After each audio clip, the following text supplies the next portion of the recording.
The discussions this morning were excellent. I think when we focus on the workplace, when we focus on how we get individuals into the workplace, when we look at strategies that employers need to use, when we focus on what newcomers themselves to the workplace need to do.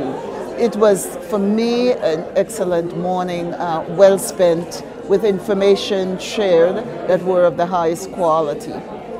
I think it's important that we have this conversation so that employers could become more aware of the population that's before them. I think we have data and statistics, and we have all kinds of research that point to what employers need to do.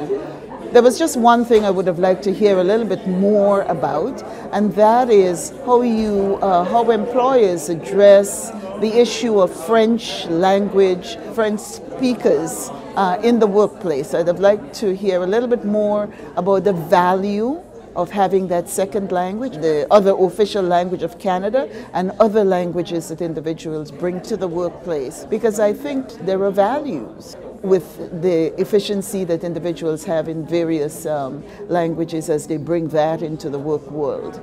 En fait, je suis très touchée de voir l'emphase que les présentateurs ont mis sur les habiletés. Les talents n'ont pas de couleur. C'est international. Donc, le marché du travail est ouvert à tout le monde. Ce sont aux employeurs à vraiment prendre les outils qu'ils nous ont en fait offerts et de les utiliser pour avoir une meilleure équipe. Je suis convaincu qu'il y a eu un impact.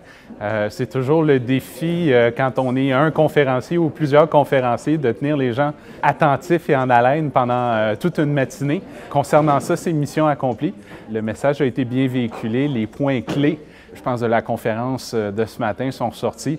Le thème, le choc du futur aussi, est clairement ressorti. Je suis confiant que les gens repartent avec plusieurs bonnes pistes, des idées concrètes, pratiques, qu'ils vont pouvoir appliquer dans leurs entreprises dès cet après-midi ou dès demain. Je retiens les mots d'un de mes collègues conférenciers. Je pense que l'idée à retenir dans toutes les recommandations qu'on a entendues, c'est d'en choisir une ou deux qui font le plus de sens pour notre organisation et de prendre des pas de bébé dans l'application, mais surtout s'assurer que ces recommandations qu'on décide de mettre en action soient maintenues de façon durable à travers le temps.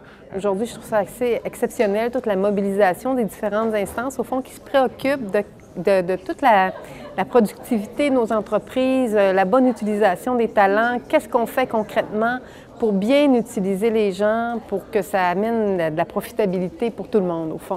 Ça, dans ce sens-là, c'est très intéressant. Les conférenciers ont soulevé des points qui seront certainement utiles parce qu'il y avait des faits sur lesquels on pouvait s'appuyer pour bien réfléchir puis briser les mythes.